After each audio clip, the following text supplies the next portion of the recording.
Yo, what's going on, everybody? My name is Duffy. Yes, you finally get to put a face to the voice all over this channel. I know, for the longest time, I've been talking about putting on like a camera here and there, or someone, like, trying to implement the camera somewhere. But I think I finally found like a pretty good solution for it and stuff. Anyways, we can talk about all that kind of stuff in my new setup in another video. But for today, what I want to focus on is the implementation of mouse and keyboard support on Xbox One. Officially, finally. Yes, people have been using mouse and keyboard on Xbox One for a little while.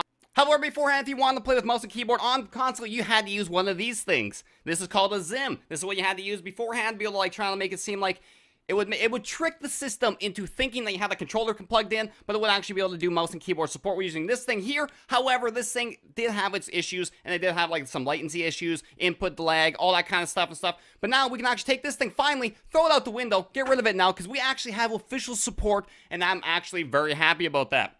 Unless, you know, you're still trying to, like, cheat at certain games, such as, like, Call of Duty, Battlefields, things like that, you know. But hopefully, maybe in the future, we can see EA and Activision maybe activate mouse and keyboard support on console as well.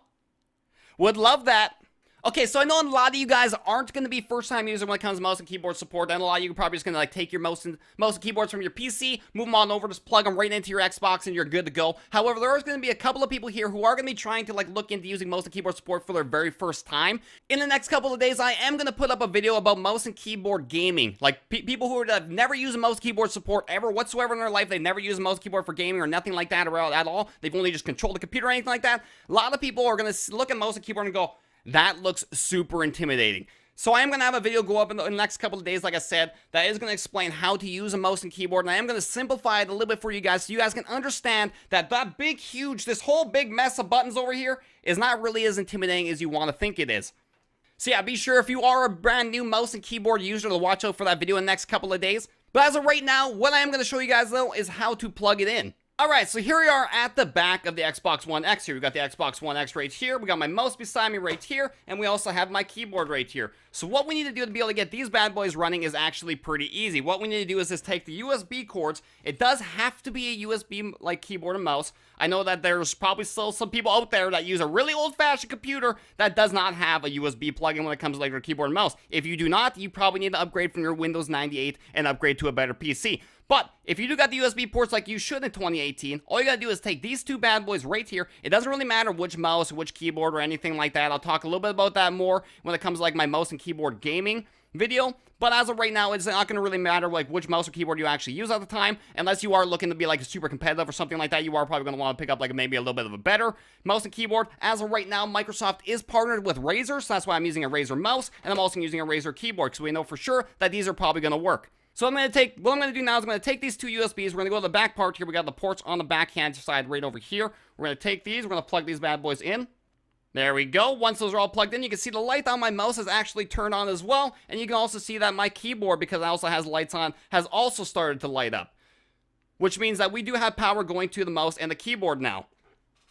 Alright, and then once it's all turned on, all you really have to do on the main menu here is you can actually just hit the arrow keys, and immediately it starts controlling your Xbox, which is actually kind of handy. If you want to hit enter on something, you do have to hit the enter button, which is like hitting the A button if you're not like used to using mouse and keyboard or anything like that. If you are used to using mouse and keyboard, this probably is going to be intuitive for you, and you probably are going to understand it pretty much right from the get-go. However, if you are not, there is going to be a couple things you are going to have to learn. So enter basically works as your A button. You got an escape key over on the top left corner here. I don't know if you guys can see that. This little escape key here actually allows you to go back. That is like your backspace button, like as if you're hitting the B button. So like enter for A, escape for B. And then you got like your arrow keys, like I said before, you can like navigate all the menus and everything like that. And if you want to access your Xbox like friends list or anything like that, you would hit the Windows Home key. Once you hit the Windows Home key, which is located over on this side here as well, this bottom button right there. Once you hit that button, then you can access this menu here as well. You can go over to your friends list. You can go like, you know, start multiplayer, achievements, all that kind of good stuff.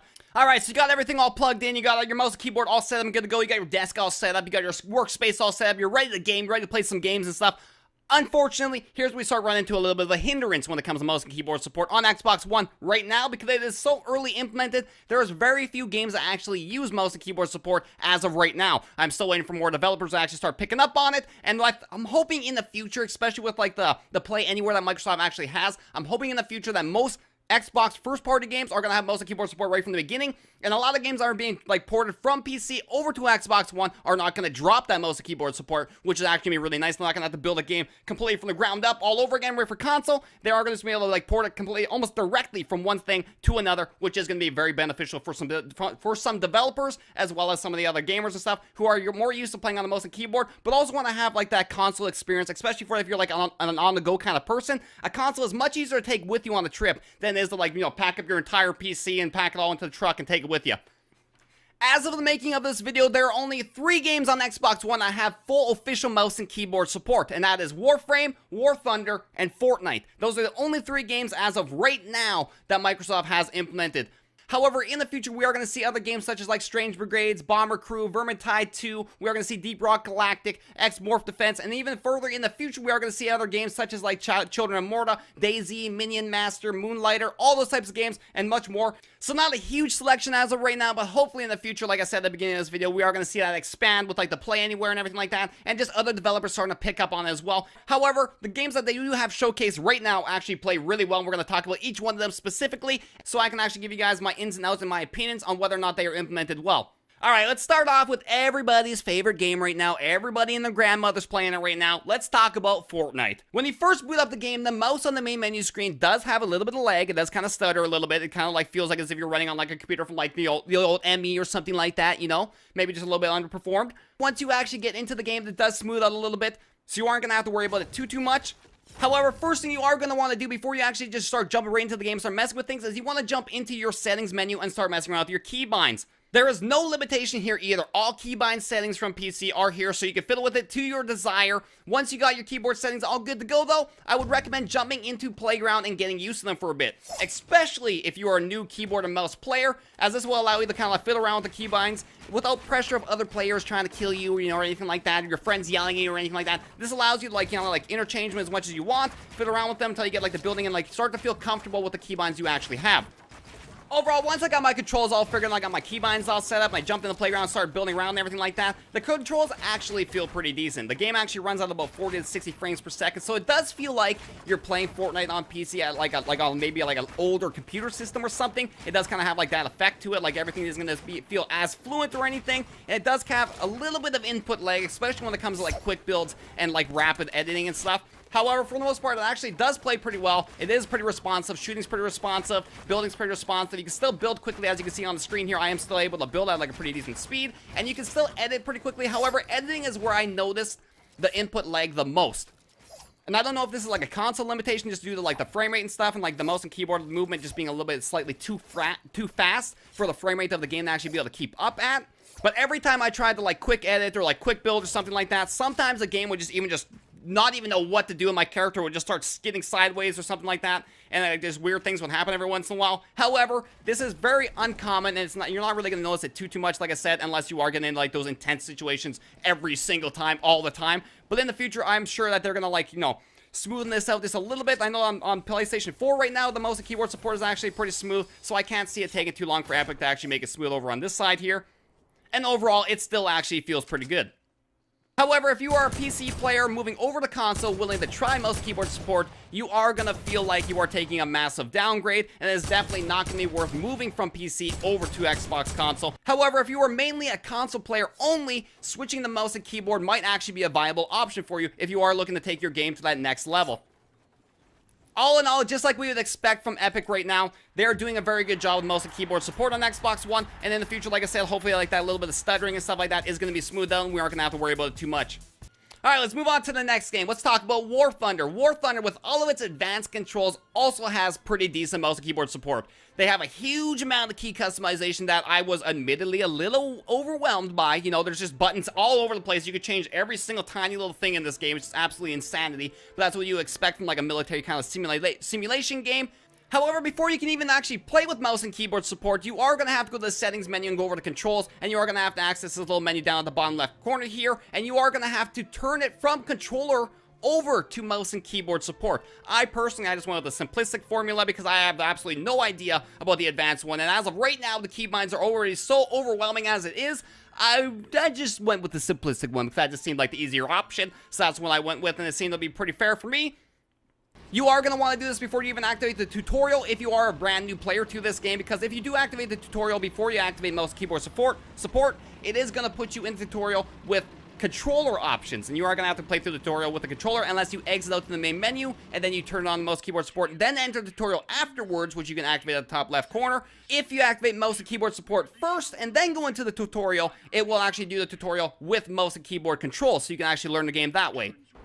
But once I got it all figured out, I just jumped into a game, had an easy victory, everything felt good. Apparently I'm better at War Thunder than I thought I was, and overall the game actually plays pretty well. But then again, this isn't a very fast action game either, so like input lag probably isn't going to be like a major issue or anything like that.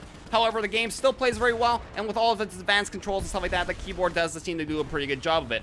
And if you are a fan of these types of games, having the customizability of a keyboard for all the advanced controls and everything like that might actually give you the edge to be able to step your game up a little bit that you are actually looking for. And last but not least, let's talk about Warframe. Warframe was a game announced to be the first game to officially have mouse and keyboard support for Xbox One insiders, and when you boot it up, you will realize why. First of all, you are going to have to plug that controller in, turn that controller in, and get through like the main menu screens, like the login screen and everything like that. But once you actually get through the login menu, you can just turn that controller off and sit back with your mouse and keyboard for the rest of the trip. Right away, you'll notice that there's little to no delay on mouse movement whatsoever. Same with key inputs. The character movements seem to be fluent with every key strike I hit. You can also, just like Fortnite, fully customize every keybind to your heart's content. One thing that is also nice about Warframe as well is that it also has graphic options, meaning that you can even fiddle with the graphic settings to make your gameplay even more fluent and increase the FOV even. Which, personally, I would highly recommend doing because it allows you to see more of what's going on, and it doesn't seem like you're just all squished in and zoomed in all the time. Personally, I think all games, even on console, should have graphics options, just because this allows the freedom for gameplay over graphics, as some people would much rather have a higher frame rate than have the game just absolutely look pretty, you know? And I'm one of those people. I would much rather have a game run at 60 frames per second than run at HDR. I don't care. Once I booted into the game, it felt as fluent as if I was playing it on PC, just with a slight graphics downgrade. Every keybind just felt really good. Every button I hit felt really good. The aiming, the control, everything like that felt super good, especially when it comes to a game like Warframe, where movement and everything like that is such a key component of the game. It just felt so good. I could barely even tell the difference that I wasn't playing on PC. You could barely even tell that you were actually playing on a console, which is just absolutely, just blows my mind. Well done, DE. In my opinion, as of right now, Warframe has the best mouse and keyboard support on Xbox One. But anyways, now that we've taken a look at all three games that have official Xbox One mouse and keyboard support, my opinion so far is that I'm actually really enjoying it. The developers who have taken the time to actually implement it so far have actually done a really good job with it. I have no complaints whatsoever with all three of the games I actually played with. Like I said, there's a small amount of like frame input lag when it came to like the Fortnite, but other than that, War Thunder, Warframe all felt very good, had no complaints about them whatsoever. Fortnite, I'm assuming, is gonna like easily be able to like ride that out pretty easily in the future. I am interested to see what your guys' opinions of it are, though. Are you guys excited for mouse and keyboard support on Xbox One? What kind of games would you guys like to see on Xbox One support mouse and keyboard support? And do you guys think that this is a step in the right direction for Microsoft? You can already start to see the stepping stones that Microsoft is already starting to lay down for the future of the next generation of gaming here, where they look like they are starting to like take into account their PC players, integrating into their console players, and just kind of making them one big happy family, which I would be completely okay with, because personally, I feel like players should be able to play on whatever platform they want to play on, especially if it's not an exclusive title. But anyways, hopefully you guys enjoyed this video. If you guys enjoyed this video, be sure to hit that subscribe button down below. It's completely free for you guys. It doesn't even cost you guys a single penny, not a single dollar. So if you guys aren't even going down there and hitting that subscribe button, I don't know what's going on, man. You're not paying anything for it. You gotta go down there and smack that button. Smack that like button while you're down there as well. And like I said, hit me up in the comments down below. Let me know what your guys' opinions are and what you guys think of the new implementation of the mouse and keyboard support on Xbox One. And where do you think this is gonna lead to, especially if developers start picking up on it a little bit more?